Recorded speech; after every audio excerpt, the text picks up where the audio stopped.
بسم اللہ الرحمن الرحیم۔ میرے عزیز طلباء و طالبات، السلام علیکم۔ آج کا ہمارا عنوان ہے چچا جمعراتی چڑیا گھر میں۔ اس سبق کے مصنف مولانا عبدالمجید سالک ہیں۔ نثر میں وہ بہت کچھ لکھ چکے ہیں۔ انہیں زبان دانی میں خصوصیت حاصل ہے۔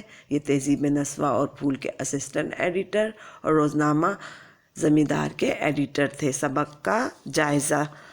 اس سبق میں مصنف نے ایک کردار چچا جمعراتی کی کہانی قلم بند کی ہے۔ چچا جمعراتی چچا کے نام سے مقبول ہوئے۔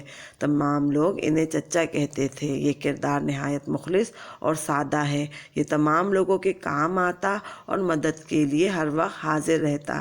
چچا جمعراتی غریب ضرور تھے مگر اپنے رکھ رکھاؤ کا خاص خیال رکھتے تھے۔ سر پر ٹوپی پہنتے، پیشانی چوڑی، آنکھیں اندر کو دھسی ہوئی، آنکھوں پر اینک پہنتے، چکتی داڑھی، اچکن اور شلوار پہنتے تھے۔ چچا جمعراتی بچوں کی ہر دل عزیز شخصیت تھے۔ مصنف کہتے ہیں کہ وہ ابا جان کے پاس اکثر آ کر بیٹھتے تھے مگر ان کی توجہ ہمیشہ بچوں کی طرف ہوتی اور وہ بچوں پر روک ٹوک کرتے اور ان کا خیال بھی رکھتے۔ ایک دن چچا جمعراتی آئے اور سب بچوں کو بٹھا کر چڑیا گھر کی تعریف کے پل باندھنے لگے کہ وہاں شیر ببر ہوتا ہے، وہاں ریچھ ہوتا ہے، بندر، لنگور، ہرن، باراسنگے، طوطے، مور، کبوتر، بگلے، ہر قسم کے جانور ہوتے ہیں۔ سب بچوں نے کہا چچا ہمیں چڑیا گھر ضرور لے کر جانا اور چڑیا گھر دکھانا۔ چچا کہنے لگے ابا سے پوچھ لو، اگر وہ اجازت دیں گے تو میں لے چلوں گا۔ ہم سب بچے ابا جان سے ضد کرنے لگے کہ ہمیں چڑیا گھر کی سیر کو جانا ہے۔ وہ پریشان ہو گئے کہ آخر آج سارے بچوں پر چڑیا گھر جانے کا جنون کیوں سوار ہے۔ پتہ چلا کہ یہ سارا معاملہ چچا کا پھیلایا ہوا ہے۔ نہ چاہتے ہوئے بھی انہیں چچا کے ساتھ چڑیا گھر کی سیر کی اجازت مل گئی۔ چچا کو بلا کر تاکید کی گئی کہ دیکھو ذرا احتیاط سے، ہاں ایک تو بچے تمہارے ساتھ ہیں، دوسرا تم خود بھی تو بوڑھے بچے ہی ہو۔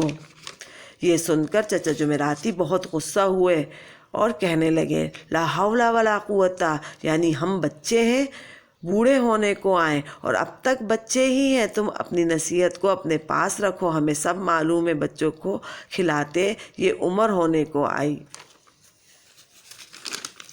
چچا جمعراتی سب بچوں کو لے کر چڑیا گھر پہنچے۔ بچوں نے دوسرے جانور تو پہلے بھی دیکھے تھے مگر شیر ببر کبھی نہ دیکھا تھا، اسی لیے سب سیدھے شیر کے پنجرے کی طرف بھاگے اور چچا دیکھتے ہی رہ گئے۔ شیر پنجرے میں ادھر ادھر چکر لگاتا ہوا دھاڑ رہا تھا۔ چچا شیر کے بارے میں معلومات فراہم کر رہے تھے کہ ایک دم سے چچا بھاگتے ہوئے پھاٹک پر جا پہنچے اور خوانچے والے سے چنے خریدے۔ ہم نے چچا سے کہا چنوں کی کیا ضرورت ہے، ابھی تو ناشتہ کر آئے تھے۔ چچا نے کہا چپ رہو، تمہیں نہیں معلوم، تم بچے ہو۔ شیر کو دیکھنے کے بعد آگے بڑھے تو بندروں کا پنجرا تھا۔ بندر کبھی ایک درخت کے تنے پر چڑھ جاتے تو کبھی پھدک کر نیچے اتر آتے اور لوگوں کو دیکھ کر چیختے۔ اتنے میں چچا نے جیب سے چنے نکال کر پھینکنا شروع کیے۔